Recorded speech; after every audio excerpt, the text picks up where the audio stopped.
Waalaikumsalam warahmatullahi wabarakatuh. Mana kabarnya Ustaz Arif? Alhamdulillah baik sekali udah. Alhamdulillah teman-teman semua, sahabat semua, Ustaz Arif Rahman Lubis udah bersama kita ya. Insya Allah ini adalah pertemuan kita yang ketiga yang membahas tentang komunikasi, bagaimana Rasulullah komunikasi ya dalam kajian sirah pernikahan. Sebelum mulai kita sama-sama baca basmalah, Bismillahirrahmanirrahim, dan berdoa semoga pembelajaran kita pada pagi hari ini dinilai kebaikan oleh Allah Subhanahu wa taala dan kita semua mendapatkan manfaatnya serta bisa mempraktekannya dalam kehidupan kita masing-masing. Bagi teman-teman semua peserta kajian sirah pernikahan diharapkan ya untuk buka videonya. Boleh ya buka videonya kecuali kalau misalnya benar-benar kondisinya tidak memungkinkan ya. Bagi yang wanita mungkin kalau agak malu gitu ya dengan boleh menggunakan masker ya, buka video sekaligus menggunakan masker ya. Mungkin itu aja pembukaan dari saya. Selanjutnya langsung saja kita persilakan kepada Ustadz Arif Rahman Lubis untuk menyampaikan materi beliau. Kepada Ustadz Arif dipersilakan.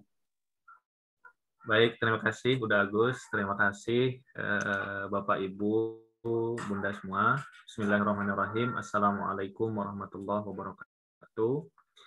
Alhamdulillahirabbil alamin. Alhamdulillahilladzi hadana li hadza wa ma kunna linahtadiya laula an hadanallah. Allahumma shalli ala sayyidina Muhammad wa ala alihi wa sahbihi wa salim. Alhamdulillah, segala puji bagi Allah, salawat dan salam kepada Rasulullah sallallahu alaihi wasallam. Kita diberikan kesempatan kepada kita oleh Allah Subhanahu wa taala untuk bisa kembali mengkaji, kembali belajar dari keluarga Rasulullah sallallahu alaihi wasallam tentang bagaimana beliau mengelola rumah tangganya. Setelah di pertemuan pertama kita membahas tentang bagaimana membangun keberkahan, kemudian yang selanjutnya bagaimana membangun cinta. Sekarang kita membahas tentang bagaimana membangun komunikasi ya dengan mengerti perbedaan antara suami dan istri. Bapak, Ibu, teman-teman semua, ada beberapa poin ya yang perlu saya sampaikan di sini adalah tentu di pertemuan kita nanti penjabarannya sekitar 1 jam, tentu waktunya tidak cukup luas untuk kita membahas seluruh aktivitas Rasulullah, ya, istri beliau untuk membangun komunikasi. Tapi kita coba untuk membahas beberapa hal dan mudah-mudahan itu sih sudah cukup menggambarkan ya bagaimana terbangunnya komunikasi yang sangat baik di rumah tangga Rasulullah Shallallahu Alaihi Wasallam. Dan karena ini memang judulnya adalah tentang belajar kepada keluarga Rasulullah, maka kita nanti akan menyampaikan contoh-contohnya dan mudah-mudahan setelah kita mengetahui contoh-contoh tersebut, kita punya pengetahuan, kemudian punya semangat menjadikan itu sebagai ilmu yang bermanfaat dan kita coba untuk amalkan dalam rumah tangga kita. Sehingga apa yang disampaikan bukan hanya sekedar sekilas info, bukan sekedar tahu, tapi juga menjadi ilmu yang bermanfaat yang diamalkan dan menjadi amal soleh bagi suami, istri, dan juga termasuk nanti kalau ada melibatkan anak-anak.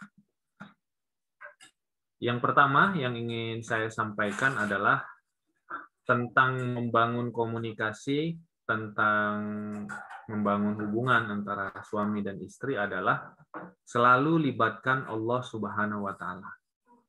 Yang pertama adalah selalu melibatkan Allah Subhanahu wa taala. Ya, ada sebuah hadis dari Ibnu Abbas. Ini anaknya Abbas, berarti sepupunya Rasulullah Shallallahu alaihi wasallam.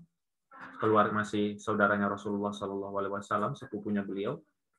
Ya, Ibnu Abbas radhiyallahu anhu meriwayatkan bahwa beliau menjelaskan bahwa tentang kesehariannya Rasulullah, ya, bahwa setiap kali Rasulullah Shallallahu alaihi wasallam selesai sholat fajar, selesai sholat subuh, maka beliau akan duduk di tempat sholatnya di masjid dan orang-orang akan duduk mengelilingi beliau. Jadi mulai dari selesai sholat subuh berjamaah, Rasulullah itu akan duduk di masjid. Kemudian sahabat-sahabat beliau akan duduk mengelilingi beliau. Dan beliau akan tetap di situ sampai matahari terbit, sampai syuruk. Ya, kemudian setelah itu ya beliau sholat sunnah syuruk. Setelah itu beliau akan datang ke rumah istri-istri beliau. Jadi kondisinya kan Masjid Nabawi itu bilik-bilik atau rumah-rumah, disebut rumah sebenarnya seperti bilik ya, bilik-bilik istri-istri Rasulullah itu tempatnya itu tepat ada di sebelah Masjid Nabawi. Jadi setelah matahari terbit, beliau datang kepada istri-istri beliau satu persatu, menyapa mereka dan berdoa untuk mereka. Kemudian beliau akan tinggal di rumah istri yang mendapatkan giliran hari itu. Nah, yang ingin saya tekankan adalah ternyata ya di dalam hadis ini yang diriwayatkan oleh Ibnu Abbas tentang keseharian Rasulullah ini, kita mendapati bahwa Rasul itu setiap hari mendoakan, ya, datang kepada istrinya dan mendoakan istri beliau. Ini seperti yang saya sampaikan kalau tidak salah di pertemuan yang pertama ya, bahwa salah satu untuk menghadirkan keberkahan adalah suami dan istri itu setiap hari itu mendoakan. Ya, mendoakan. Jadi mendoakannya itu bukan hanya ketika kesel gitu. Kenapa suami saya senang main game gitu kan? Ya udah didoakan gitu kata ustadznya atau kata sahabatnya. Kenapa suami saya seperti apa didoakan? Bukan, tapi kita mendoakan segala kebaikannya. Gitu. Jangan ketika ada masalah baru didoakan, tapi jadikan doa ini sebagai sebuah kebutuhan, sebagai sebuah kebiasaan sehari-hari. Ya, doakan kalau bisa sepanjang waktu, sering-sering ya setelah sholat. Kalau tidak, seperti yang diajarkan oleh guru saya ya, seperti yang pernah saya sampaikan juga, ya minimal ketika sholat tahajud, salah satunya adalah mendoakan pasangan hidup kita. Bukan hanya didoakan, bahkan sampaikan bahwa kita mendoakan pasangan hidup kita. Kalau suami, bagi yang perempuan, suaminya menjadi manusia terbaik karena berakhlak terbaik. Kalau istri, doakan istrinya bisa masuk surga karena suaminya ridho. Kita sampaikan permohonan itu, dan ini dilakukan terus ya sebagai sebuah kebiasaan, sebagai sebuah bentuk kasih sayang yang paling tinggi. Kata Imam Ghazali itu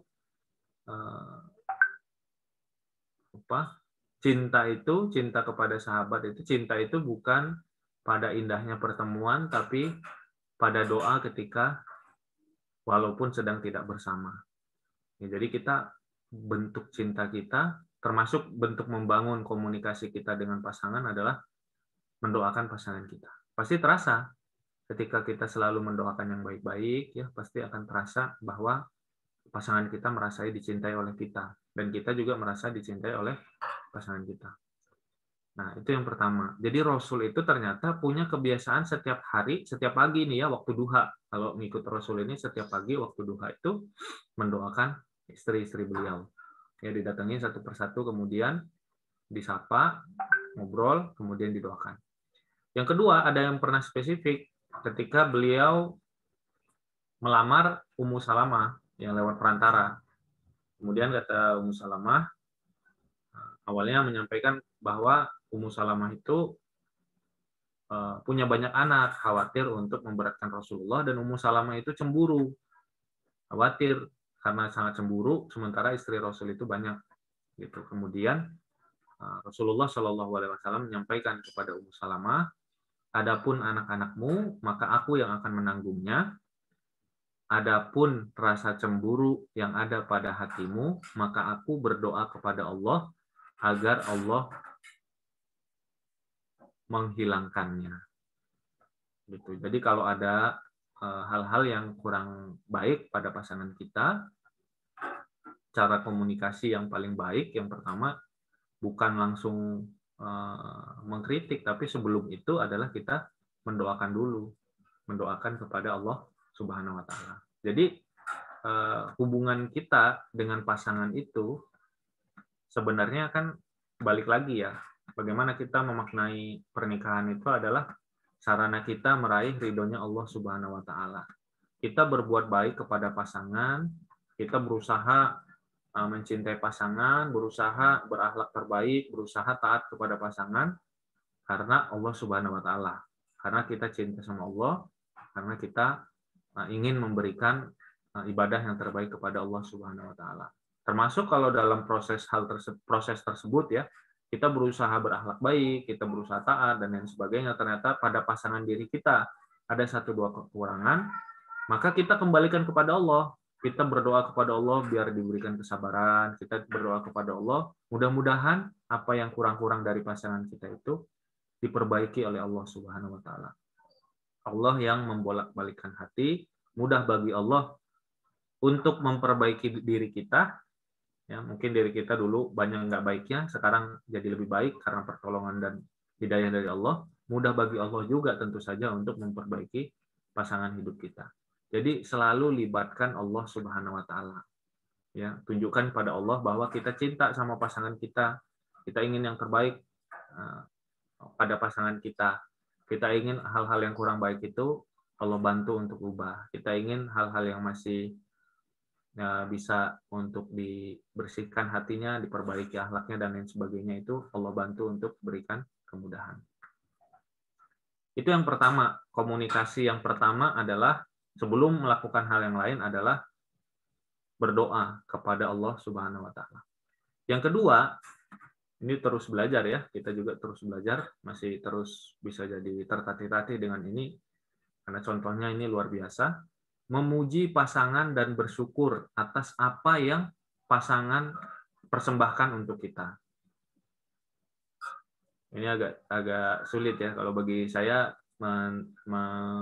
membaca kisah Ibunda Aisyah ini, Rasul dengan Ibunda Aisyah ini, jujur saja agak sulit karena saya dari asahan, dari Melayu, yang orang tua saya itu masakan itu selalu enak-enak sekali gitu. Santan lah, masakan Melayu ya, gurih sekali, enak sekali gitu. Uak saya, bibi saya lebih jago lagi gitu. Jadi kalau di sini di Bandung nyari masakan Medan, sepertinya kalah gitu dengan masakan umi saya, dengan masakan bibi saya, dengan masakan uak saya. Enaknya kebangetan gitu. Dan ini terbukti bukan saya saja gitu kan. Istri saya ketika nyobain masakannya ibu saya, bibi saya maksudnya ya, ibu itu bibi kalau bagi kami, umi saya atau uak saya itu kaget gitu saking enaknya. Nah, menikahlah ya kan, menikah dengan istri saya orang Palembang, mama tinggal di Sunda. Ya ketika memasak tentu saja berbeda kualitasnya dengan kualitas ibu dan istri. Gitu. Adalah kekurangan pada diri saya, dan ketika saya membaca tentang kisah Rasulullah bersama dengan Ibunda Aisyah, ya saya jadi malu dan merasa butuh banyak belajar. Kisahnya kira-kira begini. Jadi ada satu masa ya Rasul itu datang pulang lah dari luar rumah, balik ke rumah, kemudian minta dihidangkan makanan oleh Ibunda Khadijah. Dikeluarkanlah makanan, makanannya itu gandum gitu kan. Kemudian sabda Rasulullah, wahai Aisyah, keluarkanlah lauknya. Kemudian Ibunda Aisyah ngambil lauk, dan yang ternyata lauknya itu adalah cuka. Cukanya jangan dibayangkan cuka empek-empek ya, Bapak dan Ibu ya. Cuka empek-empek mah enak ya. Cukanya cuka yang biasa, cukanya Dr. Zaidul ya. Mungkin cuka apel kah atau cuka apa yang rasanya kan nggak enak gitu kan kalau dicampur dengan nasi atau dengan gandum atau dengan roti misalnya. Jadi intinya Ibunda Aisyah saat itu adanya lauknya itu atau temannya gandum itu, temannya makanan pokoknya itu hanya cuka. Kemudian Rasulullah Shallallahu Alaihi Wasallam bersabda, sebaik-baik lauk adalah cuka. Nah, ini ulama itu punya dua pendapat tentang ini, dan dua-duanya bisa kita pakai. Yang pertama, ulama berpendapat bahwa ini jadi tanda bahwa cuka itu banyak kebaikannya. Nah, nanti ini silahkan ikutin Dr. Zaidul atau yang lain ya kan untuk melihat bagaimana kebaikan cuka itu kan banyak tuh kebaikan cuka ya kan. Tapi ulama juga ada yang berpendapat ya dua-dua ini kalau saya sih pemahamannya memang dua-dua ini maksud Rasul. Yang pertama adalah tiga bahkannya. Yang pertama adalah suka banyak kebaikannya. Yang kedua Rasul sangat bersyukur kepada Allah. Yang ketiga Rasul juga sangat bersyukur dan berterima kasih kepada istrinya. Karena Rasul tahu bahwa istri beliau itu tidak ingin menyediakan atau memberikan yang buruk bagi suaminya. Pasti istri manapun yang baik, sesoleh Ibunda Aisyah, pasti ingin menyajikan sesuatu yang terbaik. Tapi kan nggak ada. Ternyata tidak ada. Yang terbaik misalnya daging kambing atau yang lain itu ternyata tidak ada. Adanya itu adalah cuka. Maka seorang suami yang baik itu, kalau kita belajar kepada Rasulullah, ada bapak-bapak di sini nggak? Kalau nggak ada berarti ini pelajaran buat saya aja lagi ya. Kalau istri sudah menyajikan sesuatu sesuai dengan kemampuannya, maka berterima kasih dan tetap menghargai apa yang istri perbuat. Dan ini juga jadi pengingat bagi para istri, bagi ibu-ibu yang menjadi istri bahwa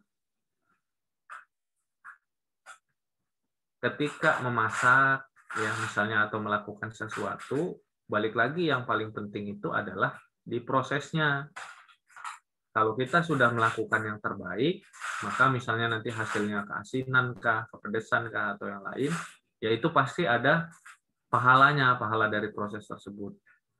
Gitu. Jangan terlalu khawatir kalau misalnya suaminya nggak berterima kasih, kayaknya capek, pundung, kemudian kan udah nggak mau masak lagi, gitu misalnya. Padahal sebenarnya dalam proses memasak itu tetap dapat pahala, gitu. Mau dipuji suami mau tidak, ya mau makanannya enak sekali ataupun makanannya masih belajar untuk menuju enak, tapi tetap ada pahala di sana. Ini yang pertama, Rasul ini luar biasa ya. Rasul itu bersyukur atas lauk dari Ibunda Aisyah. Yang selanjutnya, Ibunda Khadijah memuji kelebihannya Rasulullah. Ini pernah saya sampaikan ya, bahwa ketika Rasul sedang khawatir pulang dari menerima wahyu pertama, Ibunda Khadijah dengan sangat lancar memberikan pujian atas kelebihannya Rasul. Bukan memuji pakaiannya, bukan memuji fisiknya, tapi memuji akhlaknya beliau. Rasul adalah orang yang memuliakan tamu. Wahai suamiku, engkau memuliakan tamu. Engkau menanggung beban orang-orang yang kesulitan, engkau menegakkan kebenaran, engkau memberi pertolongan kepada orang-orang yang miskin dan kelaparan. Gitu. Jadi memuji. Jadi ini pengulangan saja ya sebenarnya, bahwa dalam proses komunikasi sebelum kita bicara yang lain, kita berusaha untuk banyak mengetahui kebaikan pasangan, banyak bersyukur atas kebaikan pasangan, baik dalam hati kita maupun kita ucapkan, dan juga banyak memuji kebaikan-kebaikan pasangan. Ya. Jangan sampai lebih banyak kritikan, lebih banyak keluhan yang keluar dari lisan kita. Nah, ini juga ternyata dalam bukunya Psikologi Suami Istri, karya Dr. Thoriq Kamal An-Nu'aimi, ya, ternyata laki-laki dan perempuan itu kebutuhan psikologisnya itu berbeda, ya, Dr. Thoriq Kamal An-Nu'aimi. Kalau misalnya ada yang mau belajar, ini bagus ya. Kalau menurut saya bukunya bagus. Kelihatan nggak? Nggak kelihatan ya? Nggak kelihatan ya. Psikologi Suami Istri, Dr. Thoriq Kamal An-Nu'aimi. Ya. Nah, di sini dibahas tentang psikologi antara suami dan istri itu berbeda. Tapi kita pembahasannya bukan dari sana. Yang ingin saya sampaikan adalah ternyata laki-laki dan perempuan kebutuhannya berbeda. Laki-laki itu butuh istrinya itu percaya, menerima kondisinya, menghargai, mengagumi, ya, mendorong dan menyokong. Ini yang persis yang dilakukan oleh Ibunda Khadijah ketika Rasulullah sedang kondisinya khawatir. Ibunda Khadijah menyampaikan percaya. Ya, tidak mungkin Allah akan meninggalkanmu. Dihargai, engkau selama ini punya banyak kebaikan. Bahkan Ibunda Khadijah itu kagum dengan kelebihan-kelebihannya. Gitu. Allah tidak mungkin akan meninggalkanmu. Jadi laki-laki itu ternyata butuh untuk dipercaya, ya, butuh untuk diterima kondisinya, butuh untuk dihargai, dikagumi, dan butuh untuk didorong. Sementara wanita itu butuh untuk diperhatikan. Nanti kita bahas ya bagaimana Rasulullah memperhatikan istri-istri beliau, butuh untuk dipahami. Jadi wanita butuh banyak dialog, banyak ngobrol dengan suaminya, butuh dihormati juga, butuh pasangannya berkorban, butuh diberikan haknya, dan butuh penguatan cinta terus-menerus. Ya, penghormatan, pemahaman itu tadi kan yang disampaikan oleh Rasul, sebaik-baik lauk itu adalah cuka. Jadi Rasulullah itu memberikan penerimaan, penghargaan, walaupun yang diberikan cuka yaitu adalah yang terbaik dari istriku. Gitu. Dipahami kondisi itu dan dihormati, disyukuri. Rasulullah itu bersyukur dengan itu. Itu yang kedua. Yang pertama tadi berdoa, libatkan Allah. Yang kedua adalah banyak bersyukur dan memuji pasangan.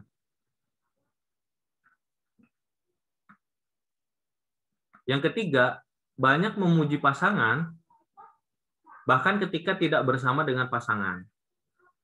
Nah, ini kalau yang saya rasakan ya, banyak di antara kaum muslimin atau ada ya sebagian yang kalau dia bersama pasangan baik, tapi kadang-kadang kalau misalnya bersama dengan sahabat-sahabat nongkrongnya, gitu kan, bapak-bapak ngobrol di kafe dengan teman-temannya, atau ibu-ibu lagi arisan lagi itu, kadang-kadang tidak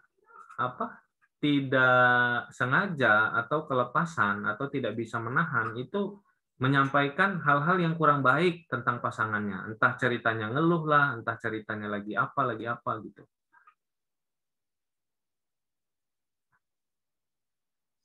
Yang populer kan kalau misalnya kisahnya Rasul dengan Ibunda Aisyah, Rasul mendengarkan panjang sekali ya, ada 11 istri, kisah terdahulu ya, kisah 11 istri yang cerita tentang kondisi suaminya, hadis Ummu Zar'in.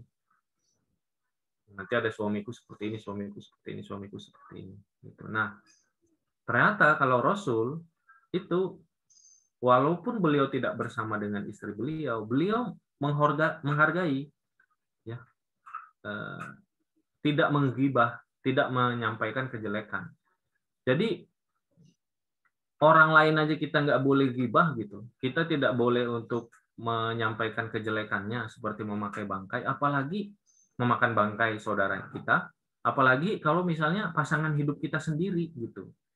Jangan di hadapan orang tua kita menyampaikan keburukan pasangan. Jangan di hadapan saudara kita menyampaikan keburukan pasangan. Jangan di hadapan teman-teman. Ya kadang-kadang nggak sadar gitu, ada lagi ngobrol, tiba-tiba ngobrol tentang apa seperti itu. Hormati pasangan kita, itu dihormati. Bahkan kita lindungi kehormatannya. Bahkan kita puji. Nah,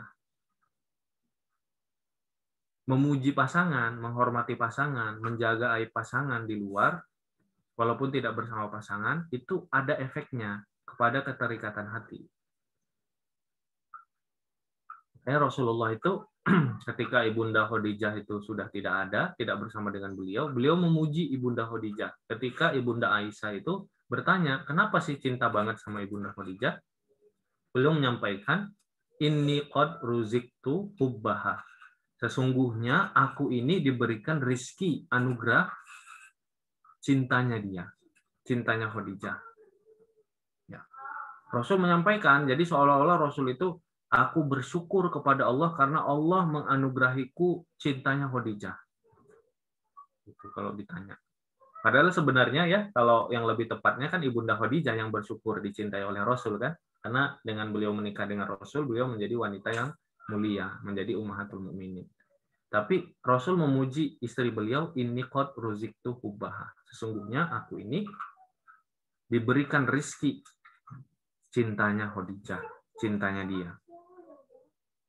Jadi luar biasa gitu. Pernah nggak kita menyampaikan kepada saudara kita, kepada istri kita, kepada sahabat kita bersyukur Allah menjodohkan kita dengan dia. Kita bersyukur Allah memberikan cinta kepada dia. Atau kita bersyukur Allah itu membuat dia mencintai kita. Membuat suami kita mencintai kita, membuat istri kita mencintai kita. Dan itu kita sampaikan ke orang tua kita, ke saudara kita sampaikan. Atau kalau bahasanya itu terlalu tinggi lah ya, gitu bilang cinta, mungkin alhamdulillah istri saya seperti ini Mi, Bu, itu orangnya itu seperti apa. Kebaikan-kebaikannya kita sampaikan.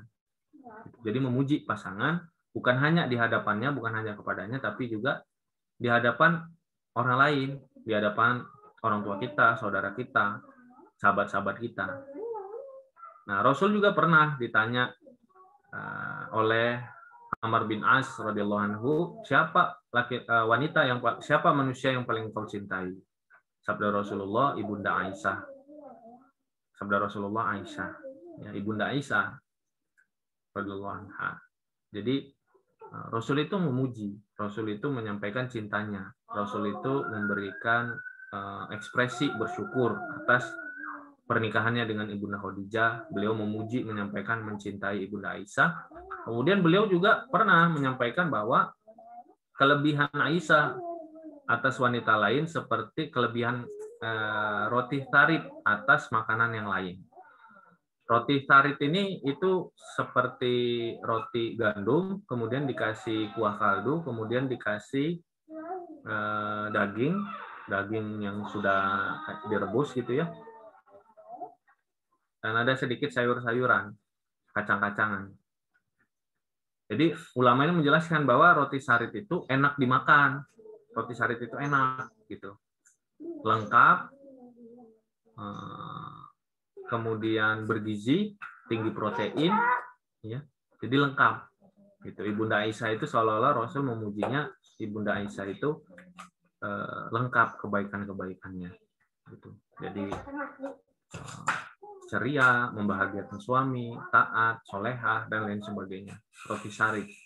Jadi kita perlu membiasakan, minimal yang pertama, jangan pernah menjelekkan pasangan atau menyampaikan aib pasangan.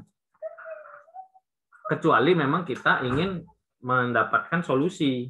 Itu juga ke orang yang tepat, ya, ke orang yang memang tepat. Seperti misalnya Hindun ketika masuk Islam itu menyampaikan tentang kondisinya Abu Sufyan yang nggak pernah memberikan nafkah.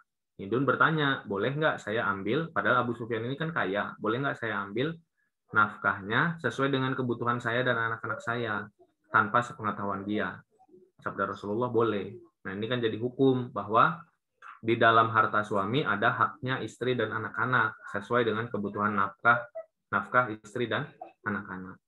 Nah, kecuali seperti itu, kecuali misalnya memang mau datang ke mana, ke KUA, mau datang kepada wali untuk menyampaikan tentang ada sesuatu yang belum diberikan oleh suami dan itu sifatnya itu pokok gitu. Tapi kalau cerita suami misalnya ada 1-2 kekurangan dalam sifatnya, ya diselesaikan sendiri, jangan dibuka-buka aibnya di luar. Hindun tadi kan sesuatu yang besar terkait dengan nafkah yang memang nggak diberikan, gimana gitu, tidak diberikan. Atau nanti ada ceritanya di zaman Umar bin Khattab, wanita itu minta pisah karena suaminya nggak pernah mau mandi. Nah itu kan diminta mandi sama istrinya nggak mau, gitu. Dan parah sekali. Jadi ya sangat tidak nyaman istrinya bersama dengan pasangannya. Jadi kalau misalnya seperti itu diperbolehkan, tapi kepada pihak-pihak yang memang sesuai. Yang kalau kaitannya ini memang sudah ada sengketa atau hal-hal yang perlu didamaikan. Tapi kalau misalnya kaitannya biasa-biasa, sabarlah, jangan menyampaikan tentang keburukan pasangan. Ke orang lain saja kita diwajibkan untuk tidak boleh menyiarkan keburukannya, apalagi tentang pasangan kita. Itu yang ketiga ya. Tidak menyampaikan aib pasangan, bahkan memuji pasangan di luar. Yang selanjutnya, ternyata keluarga Rasul itu ada canda dan hiburannya. Makanya jadi suami dan istri perlu juga untuk humoris, ya, perlu juga untuk bercanda, apalagi kepada pasangan hidup, ya. Karena canda itu bisa mendekatkan hati. Nah, canda yang penting kan tidak melanggar ketetapan Allah. Jangan berdusta ketika bercanda.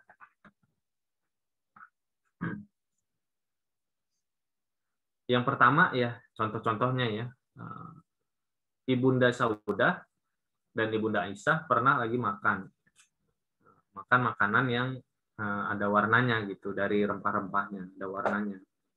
Sop gitu, sop ada rempah-rempahnya jadi berwarna dia. Nah, kemudian saat itu ada Rasulullah.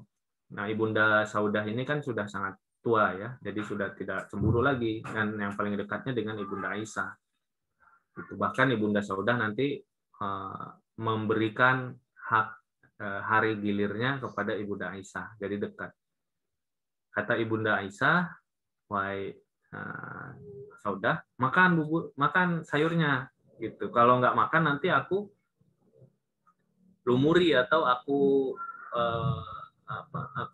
lumuri ya, dicolek gitu dengan warna di sayur itu. Pipimu nanti aku warnai dengan warna bubur ini gitu. Aku lumuri gitu pipimu. Kan bercanda ya kan.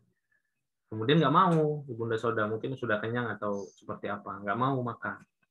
Nah, kemudian mau dicolek sama Ibunda Aisyah.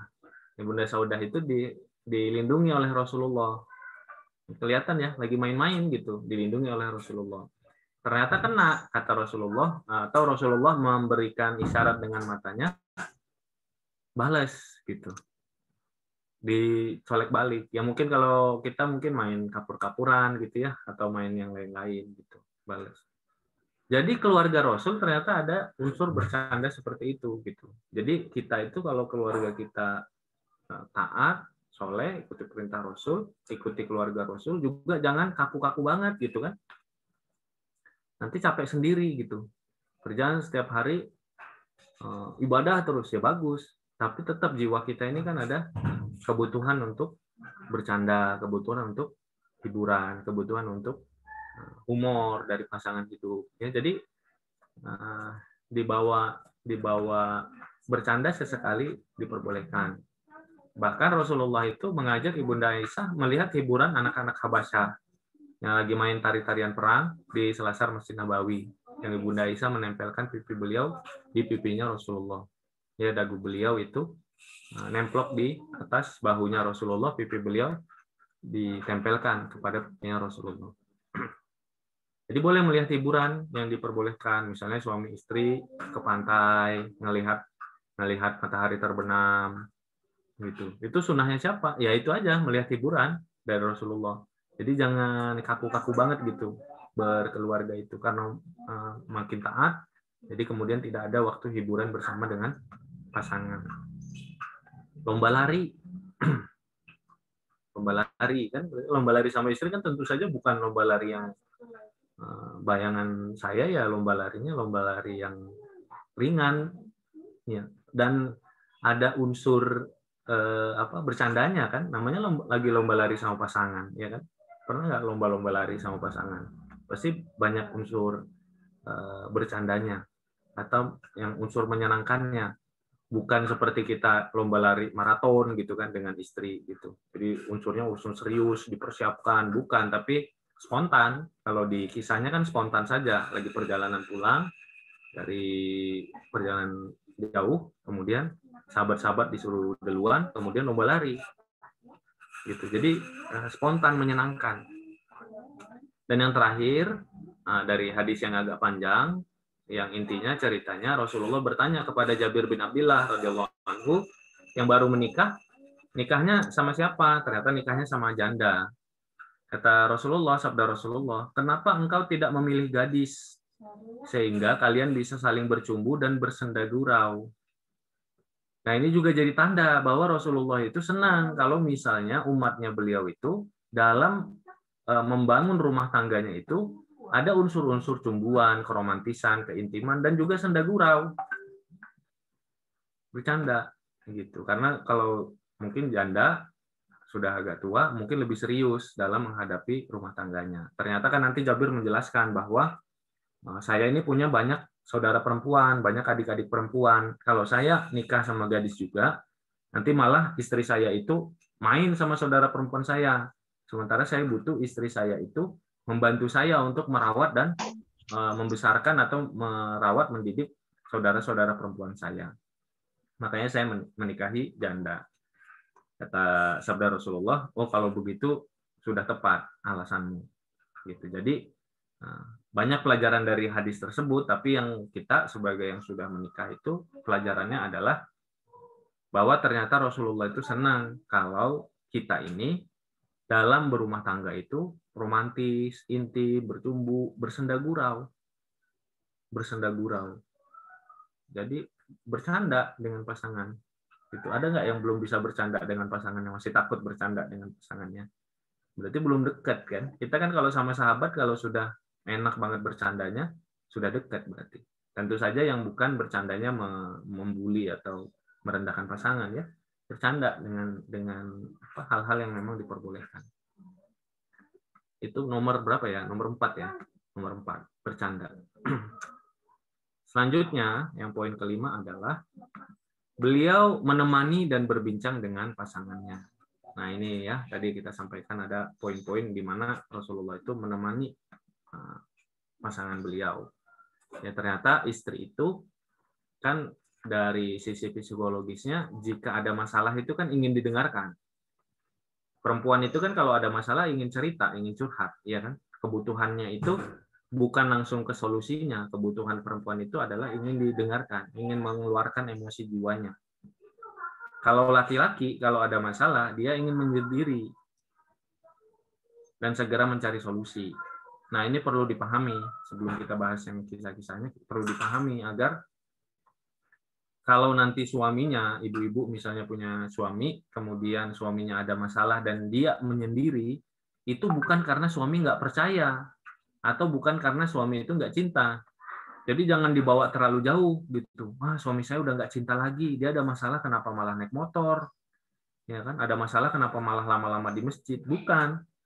Dari zaman dulu ketika Ali ada ketidakcocokan dengan Fatimah radhiyallahu anha, beliau itu ke masjid. Jadi menyendiri. Sampai-sampai Rasul ketika datang ke rumahnya Fatimah radhiyallahu anha, "Mana suamimu?" Lagi pergi, lagi keluar ke masjid. Nah, didatangi oleh Rasulullah. Nah, Ali lagi rebahan di lantai masjid sampai debu menempel di pipi beliau. Makanya dicandai Rasulullah namanya Abu Turab, bapak debu. Itu bercanda lagi kan Rasulullah sama keluarganya, sama menantunya. Jadi kalau suami itu memang sudah dari zaman dulu kondisinya seperti itu, ditunjukkan oleh Ali juga bahwa orang soleh juga ternyata kalau ada masalah itu ya mungkin kecenderungannya itu adalah menyendiri si laki-laki ini. Jadi belum tentu kalau misalnya suami ada masalah dia mau cerita. Bisa jadi biarkan saja dia berpikir sendiri. Paling kalau misalnya mau nanti suami itu akan datang untuk bermusyawarah. Nanti kita bahas di kisahnya Ummu Salamah. Ya. Tapi kalau misalnya suami mau sendiri, ya nggak apa-apa, biarkan. Itu kaitannya bukan dengan tidak percaya dengan istri atau misalnya pundung dengan istri atau misalnya nggak cinta dengan istri. Karena memang kebutuhan emosinya kan berbeda. Kalau perempuan kan teman-teman mencintai seseorang justru teman-teman percaya cerita kan gitu ya. Banyak ngobrol, banyak cerita. Ada masalah bercerita kepada orang yang paling dicintai dan dipercaya kan gitu ya. Nah, tapi suami itu ternyata berbeda. Dan para suami juga kita harus paham bahwa kalau kalau istri ada masalah, dia tidak butuh langsung dicarikan solusi, tapi dia ingin didengarkan dulu masalahnya. Kalau suami kan enggak, biasanya kan langsung solusi. Ya kan ada masalah apa langsung tek solusinya ini, tek solusinya ini. Sementara istri kan butuh didengarkan dulu ceritanya. Nah, Rasul itu menjelaskan atau dalam kehidupan beliau itu menemani berbincang santai dan mengerti permasalahan istri beliau. Ya, beliau dalam riwayat disampaikan selalu menemani istri beliau dan mendoakan istri beliau ketika istrinya sakit. Misalnya. Jadi kalau istri sakit ditemani, didoakan. Kemudian beliau mendengarkan curhatnya Ibunda Aisyah, kondisinya Ibunda Aisyah, dan menenangkan hati Ibunda Aisyah. Jadi saat itu haji bersama dengan Rasulullah, haji wada, kemudian Ibunda Aisyah itu di waktu hajinya sedang haid. Sedih, nangis, Ibunda Aisyahnya nangis. Kemudian Rasul bertanya, kenapa engkau menangis, istriku? Sedang haid atau seperti apa? Iya, aku sedang haid.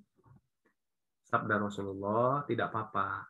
Tetaplah engkau berhaji seperti orang-orang berhaji, tapi kalau untuk tawafnya tidak bertawaf. Karena tawaf itu kan seperti sholat yang ada di Masjidil Haram, jadi tidak boleh wanita haid itu untuk melakukan tawaf. Kemudian Rasulullah itu berbincang-bincang dengan istri-istri beliau di rumah. Makanya kita sesibuk apapun, suami atau istri, tetap ada waktu untuk berbincang. Kalau jauh, ya video call. Itu tadi cerita tentang hadis Ummu Zar'in. Itu panjang tuh. Ibunda Aisyah dan Rasulullah itu panjang hadisnya. Cerita Ibunda Aisyah cerita ada 11 istri. Yang satu cerita suaminya seperti apa, seperti apa, seperti apa. Ngobrol, jadi ngobrolnya ngobrol panjang. Itu dengan pasangan di rumah. Di perjalanan juga sama. Rasul itu pernah satu riwayat itu malam hari dengan Ibunda Aisyah, perjalanan keluar kota bareng sama Ibunda Aisyah, ngobrol-ngobrol di atas unta. Satu waktu pernah dengan Ibunda Hafsah, ngobrol-ngobrol dalam perjalanan. Jadi ceritanya ini adalah salah satu bentuk komunikasi adalah ya banyak ngobrol. Banyak ngobrol. Baik ketika istri atau pasangan butuh ngobrol karena sakit kah, karena sedih kah, karena ada masalah kah, atau berbincang-bincang hal-hal yang ringan yang sifatnya ada hikmahnya maupun bisa jadi bercanda atau mengobrol hal-hal yang sifatnya ringan-ringan, menguatkan hati. Ya, ini adalah poin yang selanjutnya tentang komunikasi yang dilakukan oleh Rasulullah SAW dan istri beliau. Kemudian Rasul, seutama-utamanya Rasul, bahwa Rasul itu sudah dijamin tidak ada kesalahannya, tidak ada dosanya, Rasul paling dicintai oleh Allah, tapi Rasul juga diperintahkan oleh Allah untuk bermusyawarah. Dalam surat Ali Imran ayat 159 tentang bagaimana akhlak Rasul yang luar biasa. Maafkan mereka, mohonkan ampunan untuk mereka, dan bermusyawarahlah dengan mereka dalam urusan itu. Ini umum ya, Rasul itu dengan siapapun, dengan sahabat-sahabatnya, termasuk dengan keluarganya, dengan istri-istri beliau. Rasul diperintahkan untuk bermusyawarah. Kemudian orang-orang yang beriman itu juga salah satu tandanya adalah mereka bermusyawarah dalam memutuskan urusan. Mereka patuh, mereka sholat, dan urusan mereka diputuskan dengan musyawarah di antara mereka. Kemudian mereka menginfakkan rezeki yang kami berikan kepada mereka. Jadi ini adalah salah satu penegasan kepada kita, para suami dan istri, untuk masalah atau kondisi-kondisi di rumah itu dimusyawarahkan. Karena Rasul itu diperintahkan untuk bermusyawarah, dan orang-orang beriman salah satu tandanya adalah mereka yang bermusyawarah. Rasul yang paling mulia, yang paling soleh, yang paling bertakwa, yang paling dicintai dan mencintai Allah itu ketika turun wahyu yang tadi ya, bermusyawarah dengan Ibunda Khadijah. Aku khawatir dengan kondisiku. Gitu. Aku khawatir dengan kondisiku. Tadi baru ada malaikat, ya makhluk yang belum tahu Rasul itu apa makhluk tersebut. Gitu. Bermusyawarah dengan Ibunda Khadijah. Jadi ketika ada masalah musyawarah dengan Ibunda Khadijah. Sama dengan ketika di Hudaybiyah, saat sahabat-sahabat beliau itu beliau perintahkan untuk cukur rambut dan menyembelih hewan dan cukur rambut. Sahabat-sahabat karena sangat sedihnya itu diam saja gitu, saking sedihnya. Jadi nggak bisa merespon lagi, nggak kedengaran lagi lah mungkin, sudah nggak bisa merespon karena saking sedihnya. Dan Rasul itu karena melihat sahabat seperti itu akhirnya masuk ke kemah dan cerita musyawarah dengan Ummu Salamah, istrinya beliau. Nanti diberikan masukan oleh Ummu Salamah radhiyallahu anha, tidak usah lagi diperintahkan, tidak usah lagi berkata-kata, khawatirnya nanti Allah akan murka kepada sahabat-sahabatmu. Padahal maksud sahabat kan bukan mengingkari perintah Rasul, tapi karena memang mungkin saking sedihnya. Yang perlu engkau lakukan adalah engkau keluar, kemudian sembelih hewan kurban, kemudian potong rambut. Nanti sahabat-sahabatmu ketika melihat engkau melakukan itu, wahai suamiku, akan mengikuti. Nah, ini dari dua kisah ini aja sudah terlihat bahwa Rasulullah itu bermusyawarah dengan istri beliau dalam urusan-urusan yang penting, termasuk urusan-urusan dakwah beliau yang beliau butuh untuk dapat masukan. Itu apalagi urusan-urusan yang sifatnya internal rumah tangga, tentu saja bermusyawarah. Gitu. Jadi jangan kita suami ngerasa sudah paling ngerti, sudah paling baik gitu. Salah satu bentuk keberkahan dalam rumah tangga, ya salah satunya adalah kita menjalankan perintah Allah ini, kita bermusyawarah. Rasul diperintahkan musyawarah, tanda orang-orang beriman bermusyawarah, ya musyawarah gitu. Nanti dari musyawarah itu mendapatkan hasil atau pandangan yang paling optimalnya, paling baiknya. Kemudian yang selanjutnya adalah, ini bagi para suami, tapi bagi para istri juga jadi masukan ya. Wanita atau istri itu terkadang kalau misalnya berbicara itu kan pakai prolog ya, ibu-ibu ya, pakai ungkapan-ungkapan tersirat ya kan. Jadi kan tapi nanti biasanya kalau sudah makin ngerti, kalau pengalaman saya, kemudian belajar kepada guru-guru juga, biasanya kalau masih tahap awal itu ya, tahap awal nikah itu kan biasanya wanita itu banyak prolognya, ya kan. Bang, itu ada restoran Sunda yang baru di sana gitu kan. Suaminya kan nggak ngerti. Oh iya, dikiranya hanya sekilas info kan. Oh iya, gitu. Nanti kita bakal ngelewatin mobil kita restoran itu. Oh iya, kan gitu ya.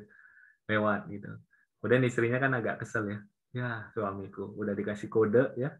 Ada restoran baru, ada yang bagus, nggak mau mampir gitu. Jadi maksud istrinya itu bisa jadi adalah kode bahwa ada tempat baru yang menyenangkan. Bisa jadi kan gitu. Nah, kemudian kadang-kadang mungkin kalau misalnya ada pakaian, lagi nyoba-nyoba berpakaian, bisa jadi yang dibutuhkan istri itu adalah penghargaan dari suaminya, bahwa pantas, kamu itu cantik pakai baju itu, gitu. Kamu pantas atau cantik, bukan sekedar ya cocok kok, ya enggak kok enggak cocok gitu.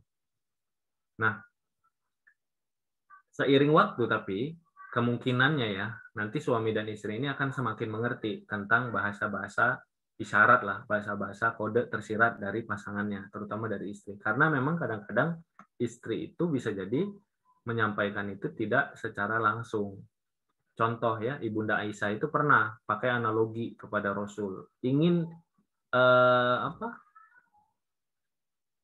ingin dipuji ya, kebutuhan dipuji. Nah, istri kebutuhan dipuji. Ya, suami sama juga kan, ingin dihormati. Istri ingin dipuji. Kebutuhan dipuji, beliau bertanya kepada Rasulullah, pakai analogi. Wahai suamiku, jika seandainya ada dua lembah, kata Ibunda Aisyah. Lembah yang pertama, itu belum pernah didatangi, belum pernah rumput-rumputnya dimakan sama hewan gembala. Sementara lembah yang kedua itu sudah pernah didatangi dan pernah dimakan rumput-rumputnya oleh hewan gembala. Kalau engkau boleh memilih, engkau pilih lembah yang mana? Kalau ibu-ibu milih kayak gitu gimana? Ada dua lembah, sama-sama ada rumputnya, hijau, tapi lembah yang pertama rumputnya belum pernah dimakan sama hewan gembala. Sementara lembah kedua itu sudah dimakan sama hewan gembala. Kemungkinan kan kita milih yang pertama ya, yang belum pernah diinjak-injak sama kambing, belum pernah dimakan rumput-rumputnya, gitu kan, lebih indah. Rasul juga seperti itu menyampaikan, aku milih yang pertama, yang belum pernah dimakan oleh hewan-hewan gembalaan. Nah, ternyata Ibunda Aisyah itu ingin menyampaikan betapa bahagianya beliau. Seperti itulah aku adalah istrinya Rasul yang dinikahi Rasul dalam keadaan perawan. Ya, belum ada orang yang pernah menyentuh diriku, ibaratnya seperti itu. Aku belum pernah menjadi istri orang lain. Jadi tersirat.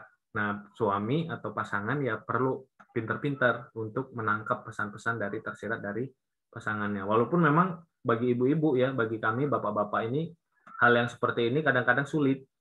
Ya, dalam proses perjalanan tetap aja sulit. Makanya sebaiknya ya jangan pakai bahasa kode atau isyarat terus, nanti sama-sama bingung terus gitu. Kalau bisa untuk hal-hal tertentu ya sesekali boleh, tapi pergunakanlah bahasa-bahasa yang sifatnya itu langsung, yang bisa diketahui oleh pasangan.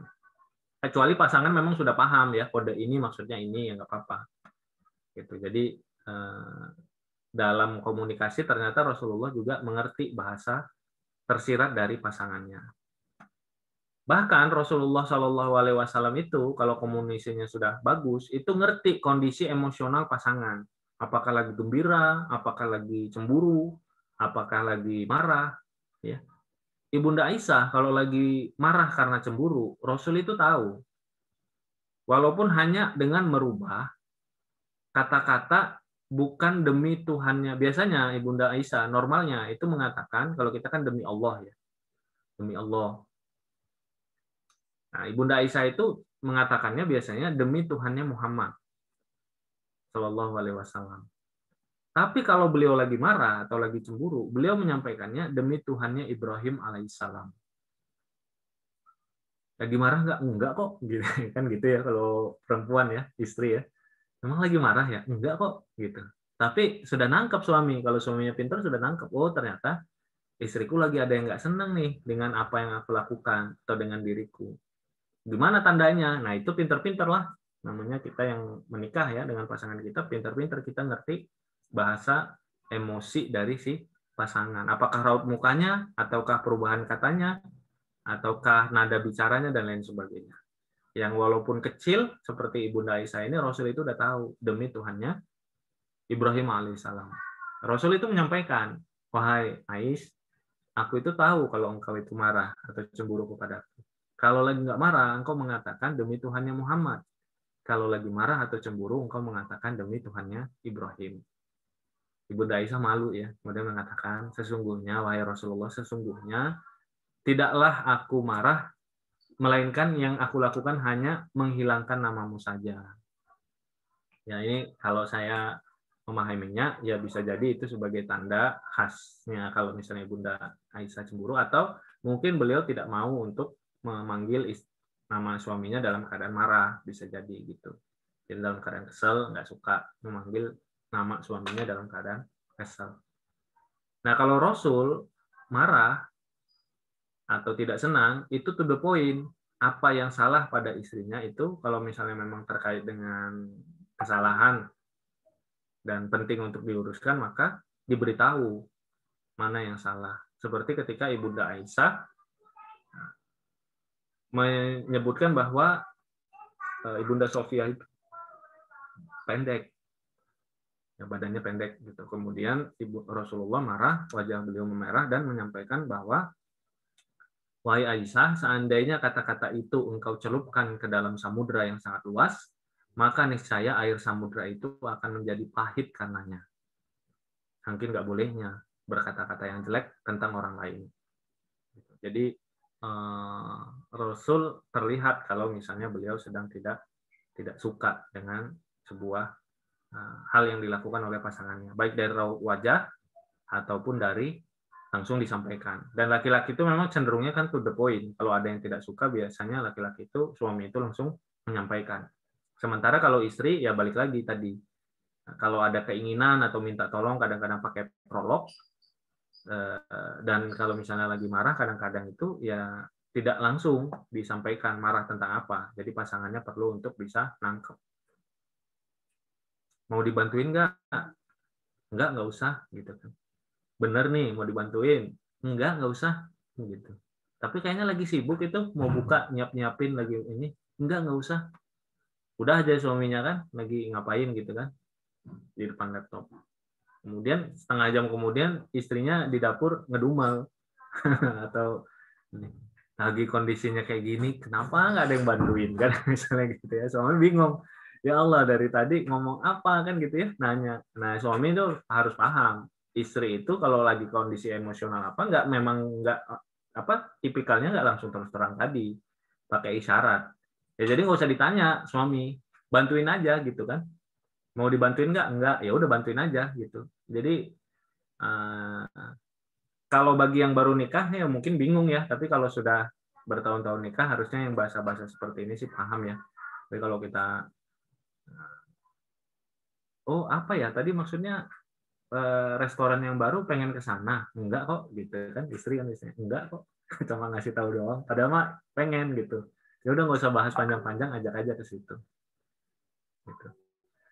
Nah, mungkin demikian ya yang bisa saya sampaikan. Tadi ada berapa tuh kita sudah bahas. Enggak, tentu saja ini belum bisa semuanya, tapi mudah-mudahan sudah jadi gambaran besar. Yang pertama, libatkan Allah, selalu doakan pasangan, doakan agar kita dimengerti komunikasi kita oleh pasangan, agar pasangan makin soleh, makin baik akhlaknya, makin soleha, makin baik akhlaknya, makin bertanggung jawab, makin lembut, dan segala kebaikannya.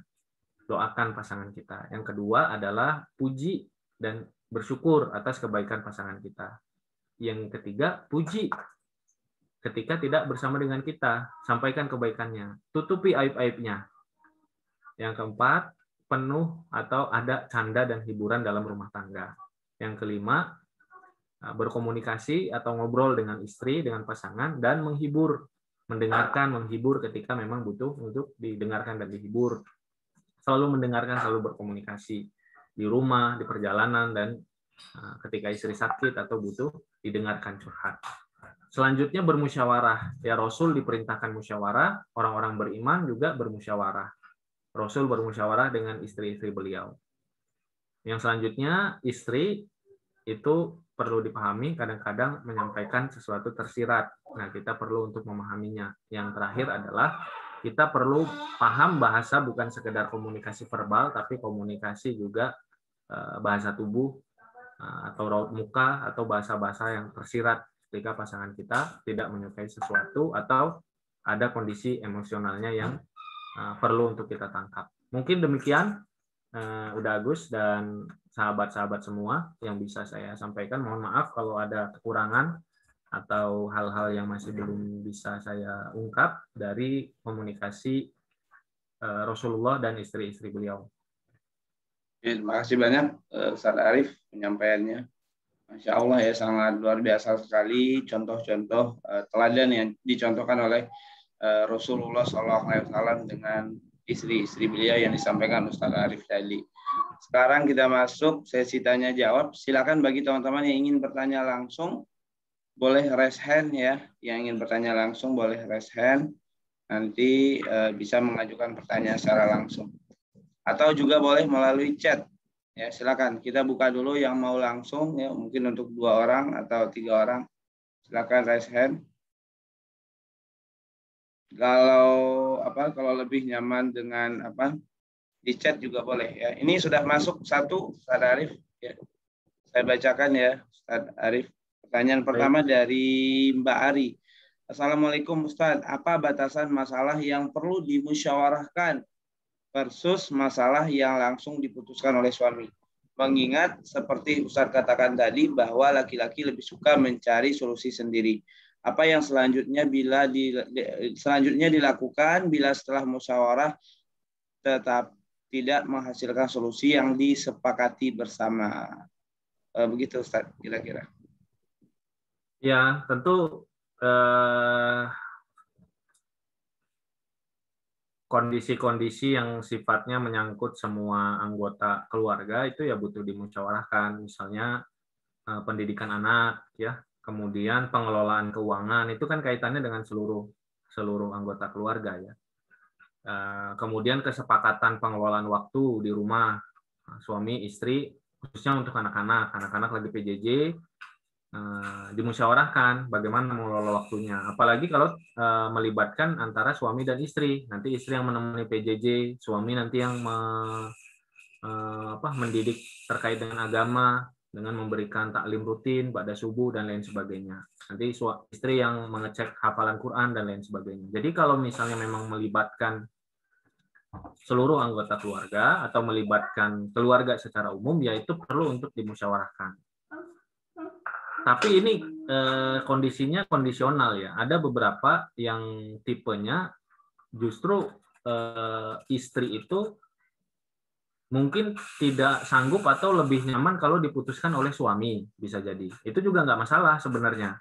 Itu yang penting jangan ditutup keran untuk musyawarah itu. Misalnya gini ya, pengelolaan waktu aku ikut kamu aja deh yang gitu. diputuskan aja, nanti setelah itu diumumkan di keluarga, kita kumpul sama anak-anak, ngobrol di ruang tamu atau di musola.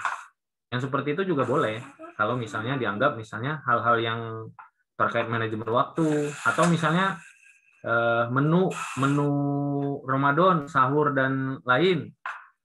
Nah, yang sepertinya yang ini kamu aja deh. Yang penting dari suami misalnya ngasih arahan atau harapan, yang penting ada buah-buahnya ketika sahur dan ketika buka. Ketika buka ada sayur-sayurnya, proteinnya cukup, gitu kan. Kalau bisa sesekali ada jus, kan cukup yang seperti itu. Gitu. Jadi nggak usah semuanya dimusyawarahkan. Tapi sebaiknya dalam hal-hal apapun itu tetap dibicarakan. Jadi misalnya walaupun yang jadi PJ atau petugas untuk urusan makanan minuman itu adalah istri di rumah, pengelolaannya kan. Nah, istri tetap ngajak suaminya ngobrol, yang nanti kita kalau misalnya untuk sahur dan buka, kira-kira apa saja ya menunya, apa saja yang perlu ada. Kita perlu ada kurma, kita perlu ada buah, kita perlu ada ini. Nah, nanti detail-detailnya terserah kamu deh, gitu misalnya. Termasuk nanti rencana-rencana pengembangan bisnis dan lain-lain kan bisa aja disampaikan kepada istri, tapi bisa jadi istri nggak kuat atau misalnya belum mau untuk ngobrolin panjang lebar tentang itu, misalnya. Ya nggak apa-apa. Mudah-mudahan bisa terbayang ya. Yang jangan sampai itu adalah suami karena dia merasa sebagai kepala keluarga, terus semuanya apa-apa itu mau diputusin sendiri, sehingga tidak ada kesempatan pasangannya untuk menyampaikan masukan. Mungkin demikian. Udah ya. Ya, terima kasih banyak Ustaz Arif. Silakan teman-teman yang lain. Kalau ada yang ingin mengajukan pertanyaan boleh ya. Atau ingin bertanya secara langsung ya juga silakan langsung raise hand.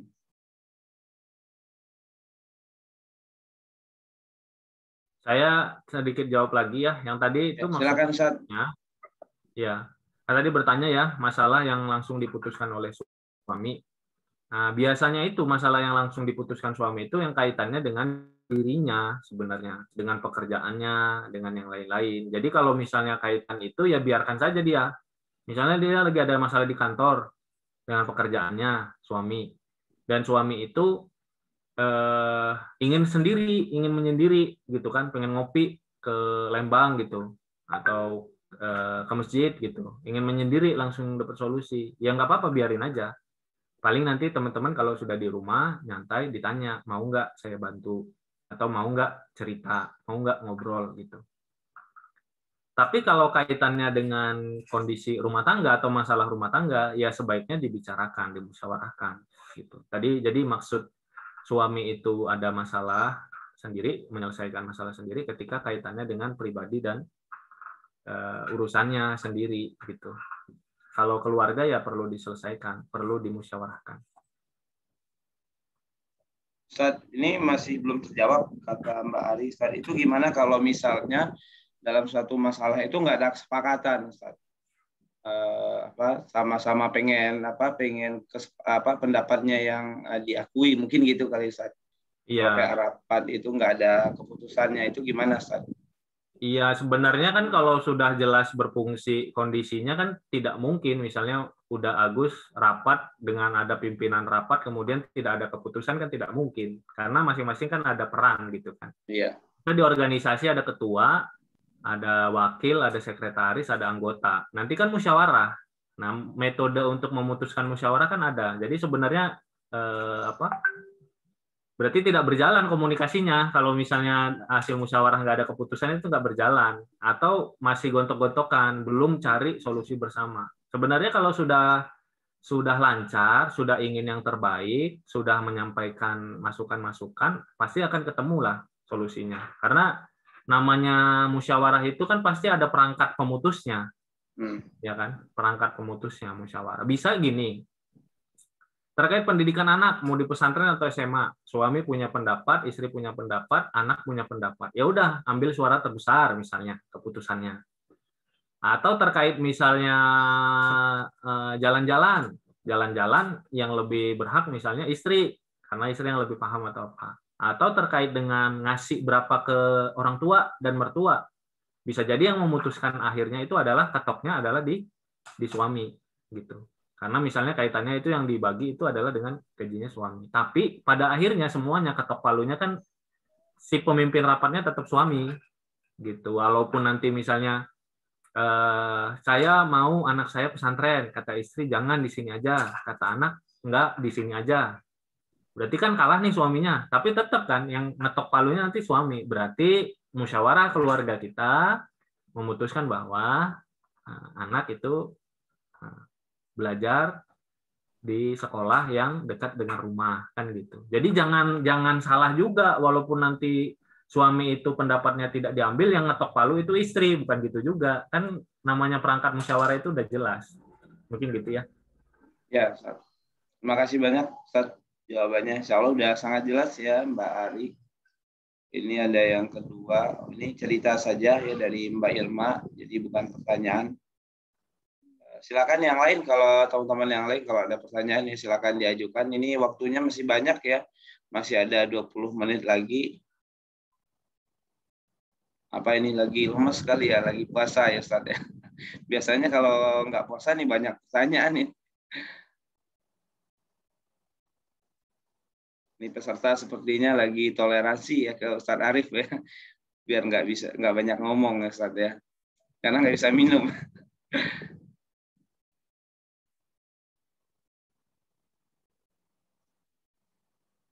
Silakan kalau ada lagi bagi teman-teman yang mungkin ingin mengajukan pertanyaan ya. Silakan dimanfaatkan waktunya. Ini waktu kita masih ada. Kalau tidak ada ya mungkin bisa kita tutup kali ya Ustaz. Karena insya Allah sudah cukup jelas ya, dan kita ada sekali pertemuan lagi ya. Jadi kalau misalnya ada yang belum terjawab hari ini mungkin bisa dijawab pekan depan. Oh ini ada Ustaz. Ini ada satu lagi masuk. Assalamualaikum Ustaz. Bagaimana cara bermusyawarah ketika suami kecanduan film porno? Masya Allah. Silakan Ustaz Arif. Ya, kalau pasangan itu ada sesuatu kekurangan atau melakukan maksiat terus-menerus, tentu yang menjadi pegangan itu adalah agama. Jadi kita nggak bisa juga bermusyawarah atas pendapat kita tapi menyimpang atau melanggar atau keluar dari koridor agama. Contoh misalnya ya, suami kecanduan film porno. Sebenarnya musyawarahnya kan sudah jelas ya, dibahas tentang ajaran agama tentang itu. Kemudian bagaimana cara untuk menyelesaikannya, kan langsung di situ ya, bukan lagi mau berubah atau tidak mau kan gitu ya. Karena tadi sebenarnya ada kan penjelasan tentang yang Hindun bertanya kepada Rasul tentang suaminya yang sudah Islam, baru masuk Islam tapi pelit gitu. Ini bagaimana padahal punya uang, misalnya seperti itu. Nah, sahabat-sahabat ketika sudah mengetahui hal tersebut, jadi mau sepelit-pelit apapun tetap nafkah itu ternyata harus diberikan. Kalau sebelum itu kan mungkin nggak paham. Para sahabat ketika di masa jahiliyah nggak paham. Karena ngiranya semuanya adalah upaya suami, ya sudah terserah suami aja mau ngasih atau mau nggak ngasih gitu. Tapi ternyata kan sudah ada hukum Islam yang mengatakan bahwa suami wajib untuk menafkahi istrinya sesuai dengan kebutuhan si istrinya dan kemampuan suaminya tentu saja. Jangan sampai suami punya kelapangan kemudian istrinya tidak dinafkahi, jadi berdosa tuh suaminya. Nah, sahabat kan nurut dengan ini. Sama, teman-teman. Kalau kita ada masalah, kita ada penyakit, kita ada kondisi, sebenarnya musyawarahnya itu bukan lagi tentang mau berubah atau tidak mau berubah. Gitu. Tapi musyawarahnya adalah bagaimana cara berubahnya. Jadi kalau misalnya kondisi ada pasangan dalam kondisi ada masalah, misalnya merokok ya, misalnya mau berhenti untuk merokok. Jadi musyawarahnya adalah caranya, how to-nya. Ya, tentu saya nggak bahas tentang how to-nya kan. Silakan dimusyawarahkan berarti tentang how to-nya. Kalau misalnya belum mau berubah, misalnya suami dalam kondisi misalnya bagaimana ya suami masih bolong-bolong sholatnya, bagaimana musyawarahnya? Sebenarnya kan konteksnya bukan musyawarah, tapi bagaimana agar mau untuk berubah. Nah, cara untuk mau berubahnya itu tentu saja how to-nya yang dibahas itu adalah how to-nya. Bisa jadi kalau suaminya belum mau atau sudah ada kesadaran berubah, bahasnya how to bersama suami, bagaimana mau berubah agar mau sholat, agar bisa meninggalkan kecanduan tadi, menonton hal yang dilarang tadi. Atau kalau misalnya suami belum ada kesadaran, berarti cari cara, pasangan ini cari cara agar suami itu punya kesadaran. Ajak ke kajian, berikan buku, doakan, ya. Kemudian kuatkan lagi bakti yang lebih baik dan segala macam. Termasuk kuatkan layanan kepada pasangan. Gitu. Jangan sampai pasangan itu mencari sesuatu yang di luar yang dihalalkan. Nah, itu seperti itu kan sebenarnya dua sisi ya. Ada satu sisi juga yang bisa dilakukan oleh istri untuk membantu suaminya terkait dengan hal tersebut. Mungkin demikian. Nah, udah ya. Ya, terima kasih banyak Ustadz Arif. Ya, semoga dimudahkan ya buat Mbak yang mungkin suaminya memiliki kecanduan ya untuk hal yang kurang baik ya. Selanjutnya, bismillah, bagaimana menghadapi suami yang sulit diajak berdiskusi atau bermusyawarah untuk urusan rumah tangga. Jazakallah khair, Ustaz.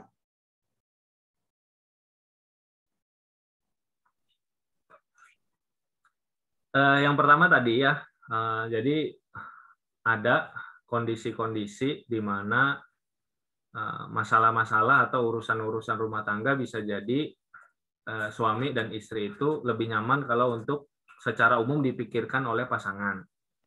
Nah, tinggal kita laporan aja, minimal kita laporan. Misalnya walaupun suami aku mah nggak mau nggak mau mikirin lah urusan makanan gitu, tapi tetap aja disampaikan, diobrolin. Nah ya untuk urusan makan sahur udah disiapkan gini-gini seperti ini gitu. Minimal diobrolin. Jadi suami itu terbiasa untuk ngerti atau minimal tahu. Ya jadi nggak dipaksain juga musyawarah, itu yang pertama. Yang kedua tentu saja kalau untuk urusan-urusan yang sifatnya melibatkan diri kita atau diri pasangan kita, diri anak-anak kita. Seperti tadi ya, bagaimana nih mengelola anak-anak PJJ sementara suami bekerja, istri juga misalnya ada aktivitas di luar. Nah, seperti apa? Nah, ini kan tentu perlu disampaikan.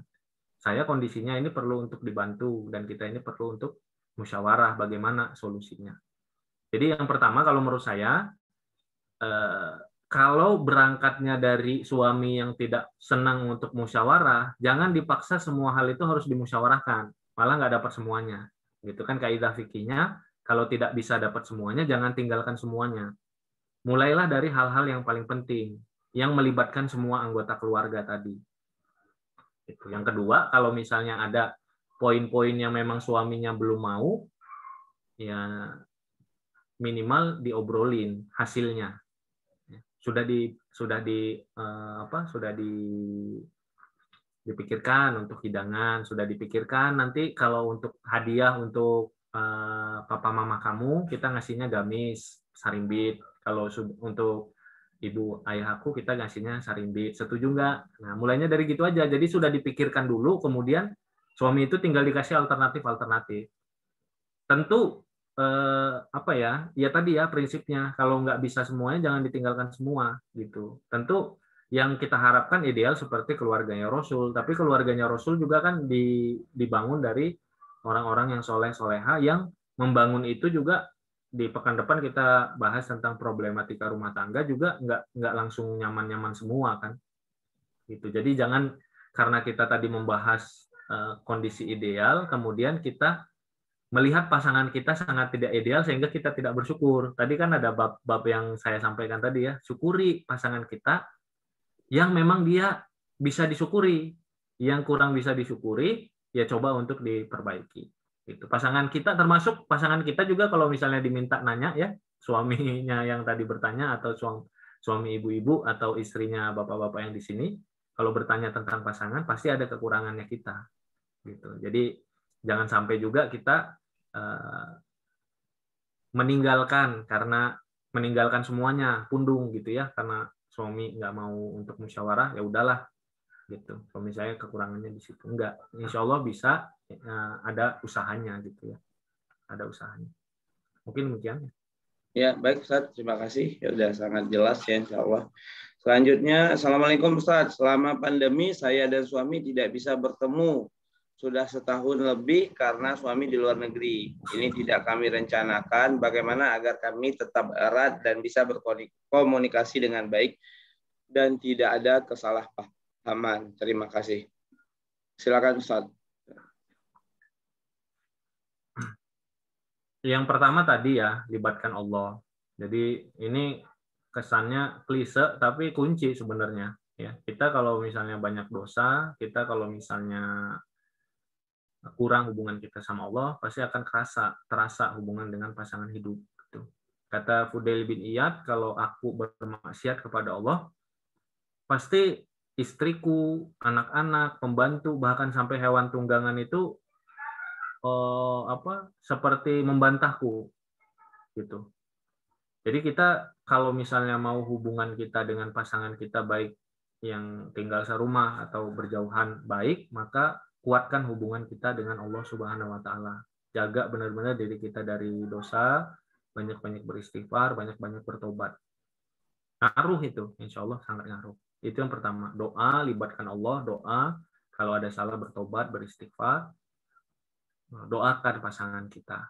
Jadi libatkan Allah. Yang kedua, tadi dibahas ya, terus berbaik sangka dengan pasangan. Jadi hati kita dulu yang kita bersihkan tentang pasangan. Ini baik yang dekat atau apalagi yang jauh. Yang jauh kan tadi banyak bisa jadi banyak prasangka ya. Di telepon nggak diangkat, ya kan?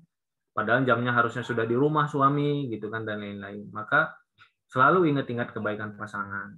Ya, masa aneh-aneh, saya sama dia sudah 10 tahun bersama, kebaikannya, dia rajin sholat, rajin ibadah, sangat sayang sama ini. Insya Allah itu godaan setan. Jadi kuatkan prasangka, selalu ingat kebaikan-kebaikan pasangan. Itu yang kedua. Yang pertama doa, yang kedua berbaik sangka, ingat-ingat kebaikan-kebaikan pasangan. Yang ketiga, ketika bicara yang waktunya pasti sangat terbatas, ya, waktunya itu sangat terbatas. Mulailah dari sesuatu yang mengikat hati dan menyenangkan. Tadi kan banyak sekali dicontohkan dari ini Rasul ya, bercanda, ya kan, memuji, bersyukur, berterima kasih, ya kan. Sebelum kita meminta pasangan kita dulu.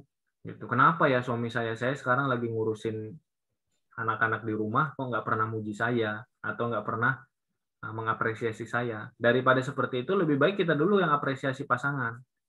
Kita balik. Pasangan hidup saya sudah 1 tahun tanda petik terlunta-lunta di luar negeri, nggak bisa pulang, nggak bisa ketemu anaknya, ya kan? Demi apa? Demi bisa bekerja agar bisa memberikan kami nafkah. Nah kan gitu, Indah. Jadi kalau misalnya bisa seperti itu, kita juga akan menjadi pribadi yang menyenangkan, komunikasinya sehat, menyampaikan hal-hal yang positif, bersyukur, berterima kasih. Nah setelah itu, barulah kalau ada hal-hal yang penting itu baru coba untuk dimusyawarahkan. Jadi juga jangan karena kita berjauhan, tiap komunikasi adanya cuma curhat, nangis, ya kan, musyawarah yang penting-penting, yang berat-berat gitu. Jadinya malah jadi nggak ada ikatan hati. Gitu. Kemudian mungkin ya waktu-waktunya dipilih, waktu-waktu yang kira-kira memang baik, karena Rasul juga pernah menyampaikan, melarang para sahabat yang baru pulang dari luar kota, dari perjalanan jauh, kalau pulangnya malam itu tidak boleh langsung masuk ke rumah. Berikan kesempatan kepada istri itu untuk berdandan, untuk berhias. Nah ini juga bisa, udah Agus dan sahabat-sahabat kalau lagi berjauhan dengan istri, sepakati waktu nelponnya, ya, biar nyaman. Misalnya habis sholat, waktu sholat di luar negeri atau waktu sholat di kita, atau ketika waktunya nyaman dan lain-lain, di mana anak lagi segar, istri lagi segar, lagi bisa baik, itu disepakati waktu khususnya untuk nelpon setiap harinya. Di luar itu ya boleh-boleh saja. Jadi intinya adalah kita menyiapkan pasangan kita, jangan sifatnya itu ya kapan sajalah saya mau itu saya telepon dan lain sebagainya. Mungkin demikian ya beberapa yang bisa saya sampaikan. Ya, Ustaz, terima kasih banyak jawabannya. Masya Allah, kata Mbak Vidya yang menanya, jawabannya ngena sekali ya. Alhamdulillah. Ini yang terakhir ya, mungkin Ustaz, dari pertanyaan dari Mbak Nova Pratiwi. Bismillah Ustaz, baiknya bagaimana cara bermusyawarah untuk mengatur finansial atau ekonomi keluarga? Saya belum tahu alur-alurnya karena memang belum menikah. Jadi masih jomblo ini Ustaz. Ya, jadi yang pertama tentu saja dalam setiap musyawarah, kita musyawarah tentu saja harus dilandasi sama ilmu yang tadi ya. Nah, tidak ada musyawarah sebenarnya untuk memutuskan iya tidak kalau urusannya sudah bermaksiat. Tapi musyawarahnya itu ke bagaimana cara menghindari maksiat. Tadi kalau dari pertanyaan suami misalnya gemar untuk menonton tayangan yang nggak baik. Kalau misalnya terkait keuangan, maka sebelum musyawarah itu sebaiknya sama-sama belajar dulu. Sama-sama belajar, sama-sama membaca, sama-sama mendengarkan kajian bagaimana pengelolaan keuangan itu dulu. Jadi sama-sama musyawarah bukan berdasarkan pendapat saya atau setahu saya atau katanya, tapi kita belajar mengerti ilmunya. Dari orang yang sama-sama ngerti ini musyawarah barulah hasilnya kan bagus. Ya, dari orang yang sama-sama ngerti. Itu yang pertama. Jadi kita kalau misalnya apalagi masih baru nanti ya menikah itu biasakan kalau mau musyawarah itu landasannya sama-sama landasan ilmu gitu. Sehingga jelas musyawarahnya itu jelas mau kemana. Ya kan bukan sekedar katanya-katanya. Jadi sama-sama belajar. Yang kedua, ada hal-hal yang secara umum itu disepakati bersama. Tadi yang penting misalnya pengelolaan keuangan kita bagaimana nih, ya kan? Penghasilan suami berapa, penghasilan istri berapa, itu kan gabung masuk. Pengeluarannya seperti apa? Nanti ada pos-posnya. Itu bareng tuh bisa dimusyawarahkan bareng. Ya, penghasilan pos-pos seperti apa dimusyawarahkan bareng. Tapi ada juga keluarga yang istrinya misalnya, aduh, ikut kamu aja deh yang, itu juga nggak apa-apa. Ya, yang penting tetap diobrolin tadi. Jadi suaminya setelah ini kondisinya gini, gimana kamu setuju nggak? Ada yang masukan nggak? Itu tetap musyawarah juga. Jadi nanti disesuaikan. Ada yang misalnya kalau seperti saya dan istri, bisa jadi istri untuk yang detail-detail pengeluaran apa segala macam, porsi-porsinya bisa jadi serahkan kepada saya. Tapi saya tetap menjelaskan berapa persen, berapa persen, berapa persen. Tapi bisa jadi saya nanti setelah menjelaskan persen-persennya, ATM semua di istri. Nah, istri yang ngurusin yang pengeluaran harian dan segala macam. Nah, itu nanti itu dimusyawarahkan juga. Bagian mana yang mau kita bahas? Apakah kita bahas semuanya bareng-bareng atau di delegasi kalau bahasa di organisasi ya, didelegasikan ke salah satu pihak. Kemudian setelah itu, setelah bahasan yang tadi tentang kontennya, yang selanjutnya adalah pembagian tugasnya. Pembagian tugasnya gimana? Apakah itu dikelola sama istri atau dikelola sama suami? Apakah secara umum dipegang suami-suami, suami nanti ngasih uang bulanan atau mingguan atau harian kepada istri, itu kan dimusyawarahkan juga itu. Yang seperti itu, keuangan. Bisa juga, kalau seperti saya, udah aja ATM sama istri gitu kan. Istri aja yang ini. Sampai baju saya, kalau saya baju apa segala macam yang beli ini istri gitu. Itu urusan istri aja gitu. Istri yang milihin gitu kan. Kalau setelah menikah istri aja yang milihin baju dan lain sebagainya. Kecuali saya ada kebutuhan baru saya minta sampaikan. Saya butuh apa gitu. Sampaikan. Atau bareng-bareng bisa seperti apa. Ya nanti ketika sudah menikah, yang penting dari musyawarah ya bukan semuanya itu dimusyawarahkan, tapi adalah adanya pelibatan atau penghargaan dari kita kepada pasangan kita. Ya tadi ya, walaupun pasangan itu kita rasa ya udah untuk urusan makanan sama istri, tapi istri itu tetap komunikasi sama suami, itu maksudnya di musyawarah itu ya. Mungkin demikian, udah ya. Ya, terima kasih banyak Ustaz atas ilmunya. Alhamdulillah udah 11.30 udah selesai ya materinya. Terima kasih banyak juga untuk teman-teman yang sudah hadir. Alhamdulillah semoga menjadi kebaikan untuk kita semua dan kebaikan juga untuk Ustaz Arif yang menyampaikan, semoga jadi amal jariah ya bagi beliau. Insya Allah ini adalah ilmu bermanfaat bagi teman-teman semua. bisa dipraktekkan atau mungkin bahkan nanti bisa diajarkan juga ya ke anaknya, disampaikan ke pasangannya dan sebagainya. Ya mungkin pertemuan kita pada Sabtu hari ini sampai di sini kita cukupkan. Terima kasih banyak kepada Ustadz Arif dan juga kepada teman-teman. Insya Allah pertemuan kita yang keempat itu pekan depan yang menjadi pertemuan terakhir di jam dan waktu yang sama ya, dan juga tempatnya masih sama, itu di Zoom ya, dan dari rumah masing-masing. Baik teman-teman semua, sama-sama kita tutup dengan baca hamdalah, alhamdulillahirabbil alamin, dan doa penutup majelis. Subhanakallahumma wa bihamdika asyhadu an la ilaha illa anta astaghfiruka wa atubu ilaik. Dari saya sebagai moderator mengucapkan terima kasih. Mohon maaf atas segala kekurangan. Wabillahi taufik wal hidayah. Assalamualaikum warahmatullahi wabarakatuh. Terima kasih banyak Ustadz Arif ya. Saya izin diakhiri pertemuannya di Zoom.